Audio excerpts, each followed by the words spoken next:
you're very young. India as a nation is young. We have a phase which is called as demographic dividend. That is, most of the population, more than 60% of the population is young. So what I need to say by young is, your mind is very receptive. You can receive very well and you can also retrieve very well and output it very well. So your mind is receptive, the ability to absorb the information is great, and it's the best time to start anything that is new.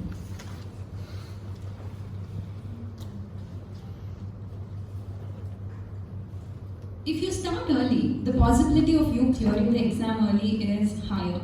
Because in my case, I started it after my graduation and now I've given 4 attempts.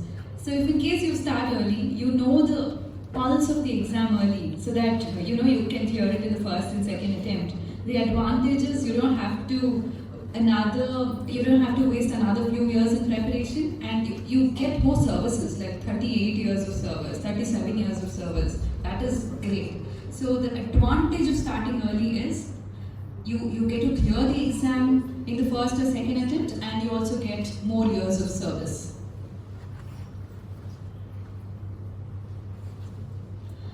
And honestly speaking to you, when we compare the figures North India versus South India, the population ratio which clears in North India, I mean to say in civil services or any other government exams, is higher because the orientation for those students is early.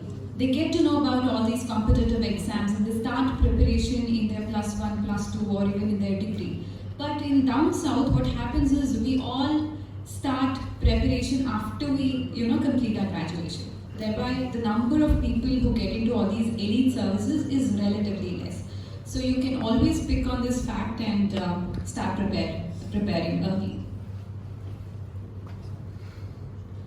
Okay, next I would like to help you understand the advantages being a part of government, that is private versus government jobs. See, I worked in Cisco systems earlier, and then I quit my job for full-time UPSC preparation, and currently I'm Assistant Director in Treasury Department. It's a Class 1 service.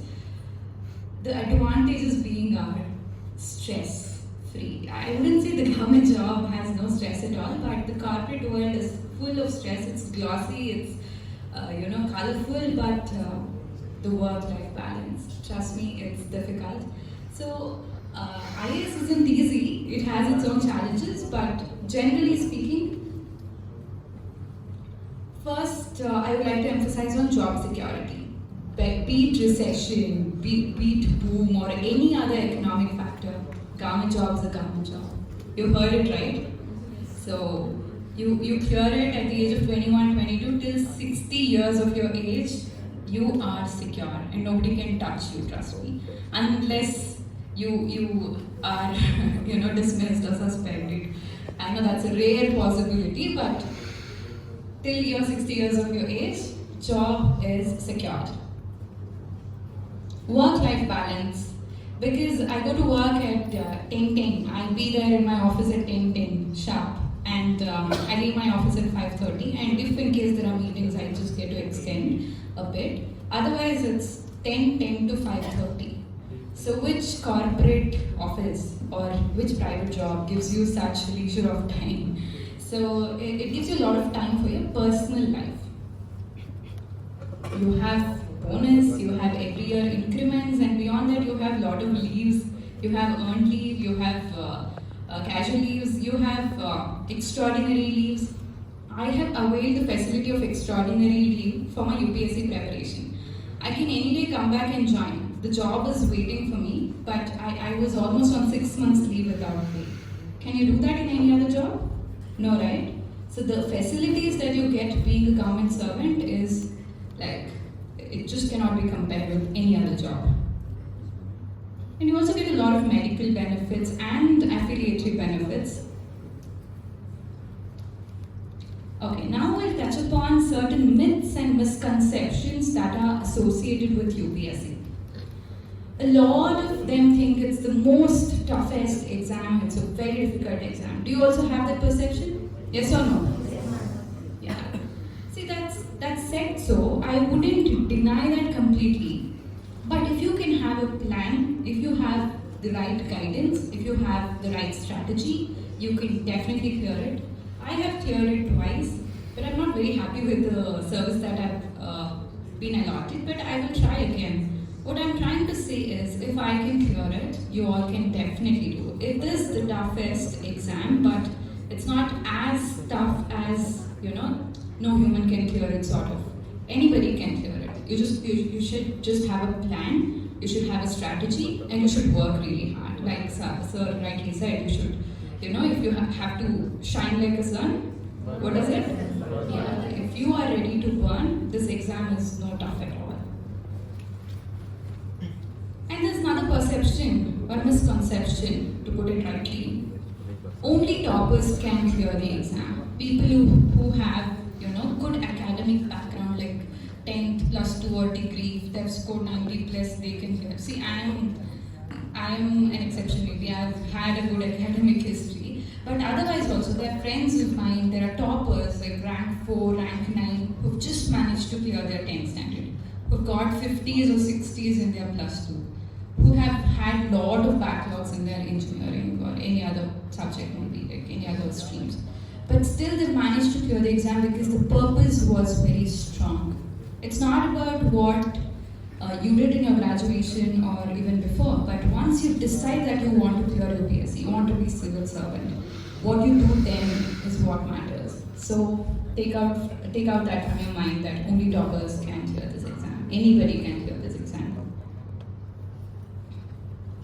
And there must be a perception in your mind that you have to study a lot, you should know a lot of facts, don't you? Right? But this exam is beyond that, my friends. It's not about like which year, what happened, but this exam is all about analysis. Knowledge, yes, to some extent. But beyond that, you are going to be an IAS officer, IPS officer. They're not preparing you to be a fact boss, but rather a decision maker based on that facts. So your analysis skill, your critical analysis skill is something that is more required than that of facts. So don't worry about, mugging up a lot of things. That is not required. And have you heard like people have to study for 20 hours a day to clear this exam? No, I didn't study for 20 hours. None of my friends studied. It's not humanly possible to study for 20 hours. When to sleep, when to eat, right? It's not possible. And this exam, trust me, it's a year-long process. Prelims, mains, interview, it takes 1 year to prepare. In 1 year, the exam is. So tell me, 2 years can you sit and study for 20 hours every day? No, right? So you should have that balance. Around 8 to 9 hours you can study. Give some time for physical activity. Put yourself into hobbies. And when exams are very close, maybe you can extend another 2-3 hours. And that should be fine. That number of hours that you put in has to be consistent all across years. That's it. Now let me be a little more specific about the benefits of clearing UPSC. I did mention a half of them in the government job itself, but a couple more here. Imagine you being an IAS officer. These 3 letters now, IAS, it has a lot of aura around it, isn't it? Imagine your name and IAS or IPS. So how does it feel? Great, isn't it? So that is it. The amenities that comes along once you clear these elite services, you have virtually everything. Be it home or you have an attender, you have a vehicle, you get everything.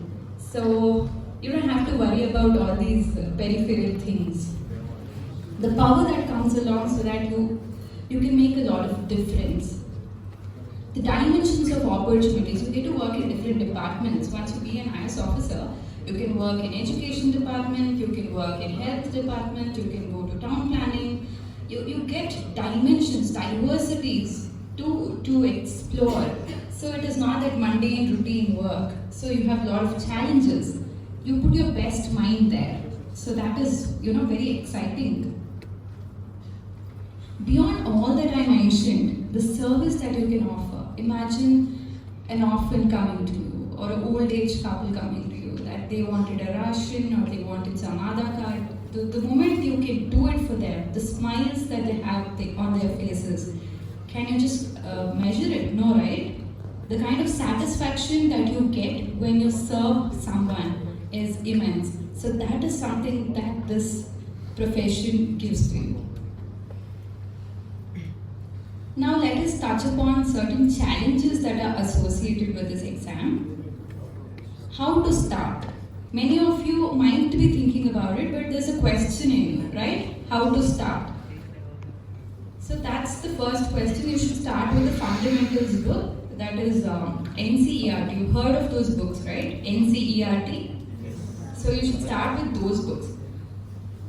So another question would be, whether should I study on my own or should I go to coaching center? See, that is completely subjective, individualistic. You can take your call. The thing is, when you're studying on your own, you should have right guidance. If you go to a coaching center, they'll give you direction. There'll be somebody to handhold and support you in your tough times. So that is an individual decision that you can take. I went to an academy because I didn't know where to start from, what to do. So that really helped me. You can always make a choice. Time management is something that is going to be very difficult because you have so much to study, but eventually you will pick on that. Handling pressure. Something that initially, it looks like it's such a big thing, but eventually you will learn to handle pressure because once you're an officer, you will have so much to do. If there's a disaster, if there is a chaos, if there is some issue in the locality, you will be the person who is responsible to handle all that. So for that, this exam prepares you. And personality development beyond all. Trust me, this is not a knowledge exam. This is a personality exam is what I feel. The exam does not require a machine which produces a lot of content. Beyond that, this exam wants a person who has a lot of values, virtues, ethics, perseverance, who can fail but still not give up, try again. So that kind of a person is what the process looks for. This is not at all an exam of knowledge. And it teaches you individual discipline. It makes you wake up every day early. It makes you sit and study for 8 hours. It sort of reorients your thoughts. You will start thinking big things. Maybe now your biggest worry is your friend didn't speak to you, right? Somebody didn't message you. Happens, like I've been there. So your thoughts, you have no idea. You will start thinking on this poverty in India and there's unemployment in India. I should do something about it, trust me. So we grow and we evolve as individuals in the process. You develop your communication skills, be it verbal or writing.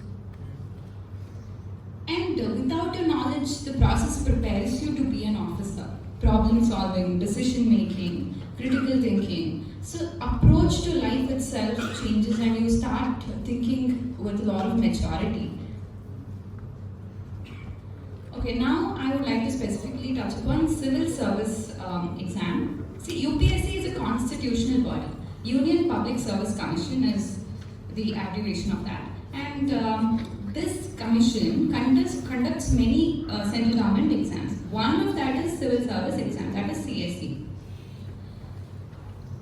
So this isn't only for IAS, it's popularly called as IAS exam. There are close to 20 services.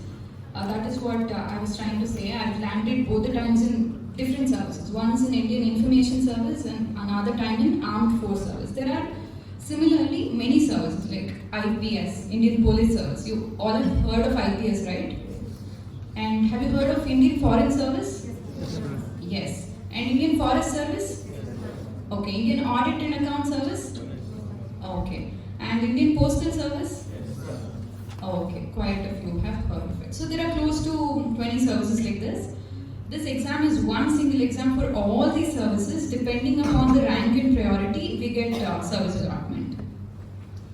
So they are divided into All India Services and Central Services. All India Services are 3, that is IAS, IPS and Indian Forest Service. And rest others are Central Services. There are both Group A and Group B services. So the minimum age to clear this exam or to just appear in this exam is 21. So after your graduation, any graduation, you can attempt this exam.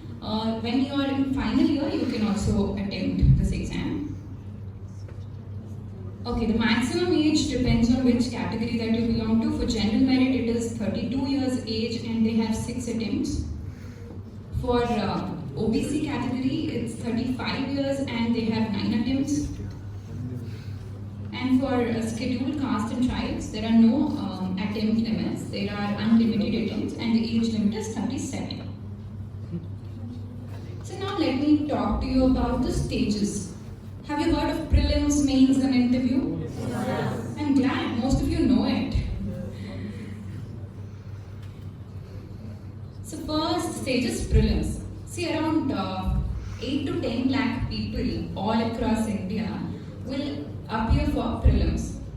But only around 10,000 people will get selected to mains. And then around 2,000 or 2,500 depending upon the number of vacancies every year go to personality test. And probably 800, 900, every year they have a different number. So they clear the exam. And out of those 800, around 150 are probably IAS and another few IPS, IFS. And rest others land in the services that I mentioned and they go on appearing again and again. So this is the level of filtering. And for you to be there and for you to shine like a sun, what you should do? Yes. So the first stage is prelims. It happens on a single day. You will have 2 papers. In the morning it is general studies paper. It is an objective type question paper. You will have negative marking. So it consists of all the different major subjects like geography, polity, history, economy, current affairs, and this is pretty much covered. So 100 marks. Second paper is Csat. I'm sure engineering students can just sail through. You have reading comprehension and quant, logical reasoning, all this in this paper. Here, it is just a qualifier. You have to score 33% of the marks, that is 66. And if you just qualify in this, you are eligible for the first paper correction. Otherwise, they just don't consider your first paper at all. In your first paper, which I mentioned, that is general studies, the cutoff is usually in and around 80s, 90s and 100s, depending upon the difficulty level. And then comes the mains. Usually prelims happens in the month of May or June, like in the last week of May or the first week of June in the current trend. And then the mains usually happens in the month of September. See, mains you have 9 papers. Don't get scared, I'll break it down for you. 9 papers, 2 papers are qualifiers. 1 English compulsory and 1 Indian language compulsory. So here you just have to clear getting some basic marks, that is again 33%. So nothing to worry on that front. Again, the 7 papers are, first one is essay. You will have 2 essays and you will have to write them for 125 marks each. So the different dimensions that you can bring in an essay is what will fetch you marks. And the second paper is General Studies 1. It will cover subjects like history, society, world history, art, culture, and geography. Then you will have GS2, which will cover political science, international affairs, governance aspects. Then you will have GS3, which has economy, which has science and tech, which has disaster management, internal security. And you have GS4, which is ethics. It's a very beautiful subject, which I thoroughly enjoy to study.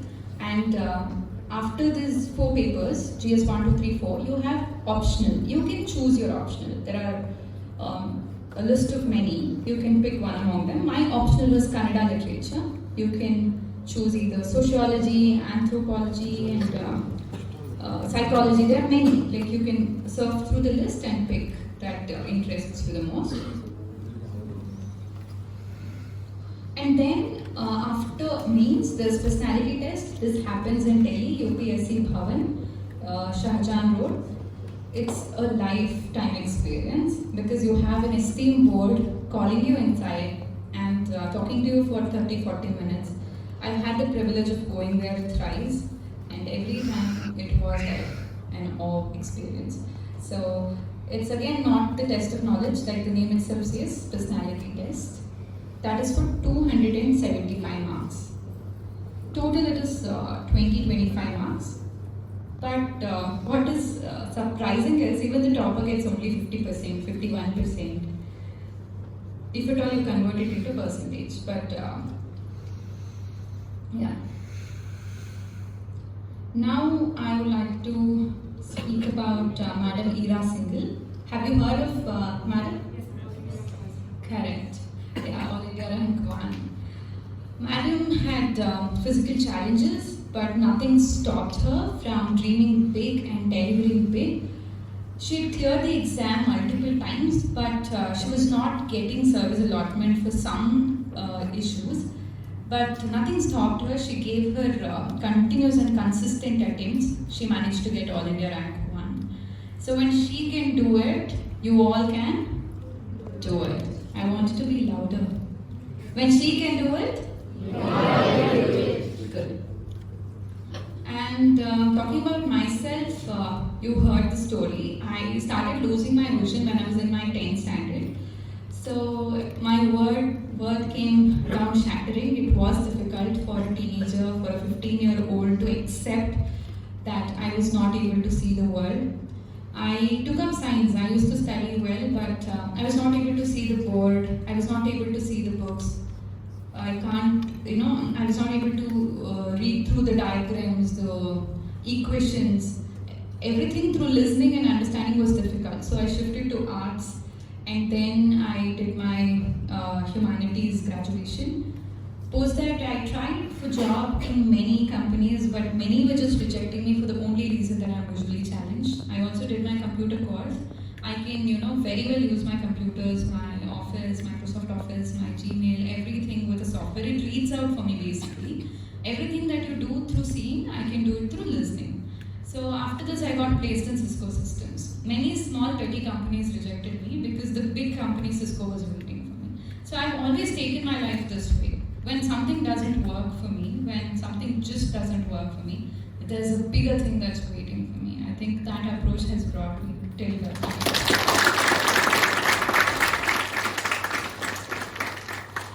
And then I wasn't just satisfied being there. Something within me kept telling I have to do big, I have to really do big. And that's when I thought about civil services. Many of you are aware there's so much to study, and I was not able to study like others. But still I thought, okay, why not give it a try? I went to Rajkumar Academy, did my foundation course. I was able to clear KPSC in my first attempt. UPSC, first attempt I went to the personality test, I didn't clear. Second attempt I secured 465, was not happy with the service. Third attempt I didn't even clear prelims. And fourth attempt again I secured 425, not very happy with the service allotment. So I'll be giving my attempt again. So for that to happen, the burning desire from within should push you. And for that burning desire, you should have an ambition. See, I was just interacting with someone, and I realized probably when my father was studying or when sir was studying, there was actual poverty in the country. Your parents must have told you stories, right? They've come here with a lot of difficulties, they managed to settle down and all that, whenever they're scolding you for not studying or for anything. So there was real poverty. They've struggled to come here, they've struggled for a meal, they've struggled for their clothes, they've struggled for shelter. There was real poverty. But today, my dear friends, I very fondly call you friends because maybe we have like 5 to 6 years of difference. Today, the poverty is not with the necessities. They are providing you not only the necessities but the luxuries also. Today, we have poverty of ambitions. Most of you don't even aspire. Today, the generation don't, think big. That is the poverty is what I feel. So you should think big. You should deliver big. You should dream big. Have you heard of the law, this secret law? Law of secret, which speaks about you should visualize what you want, you should think of what you want, you should imagine, and so badly, so fondly, so determinantly that it will come to you. That happened to me. I kept dreaming, I kept, thinking always about being a civil servant and doing that and this happened to you. And for you to, experiment, you should also have an ambition and work towards it. You should burn truly, like Sir said. And in my case, there were many difficult moments, but my family was very supportive, and the willpower, like what we spoke earlier, was very strong, and I still continue to hold on that. But another thing which I would like to share with you is I had 3 to 4 opportunities to settle down, but something in my mind keeps telling me never settle, keep going. So that is why I've had one government job now. When I'm studying, I had a government job, village accountant, based on my PUC marks. I was in Cisco. Now I have 2 central government services in hand. So after all these 4 or 5 opportunities, I still want to give this exam again. That should be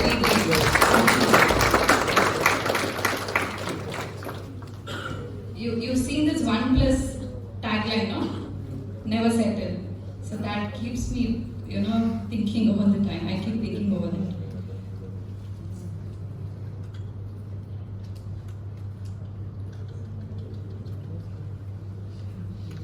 Okay, at the last, you can't cross the sea merely by standing and staring at the water.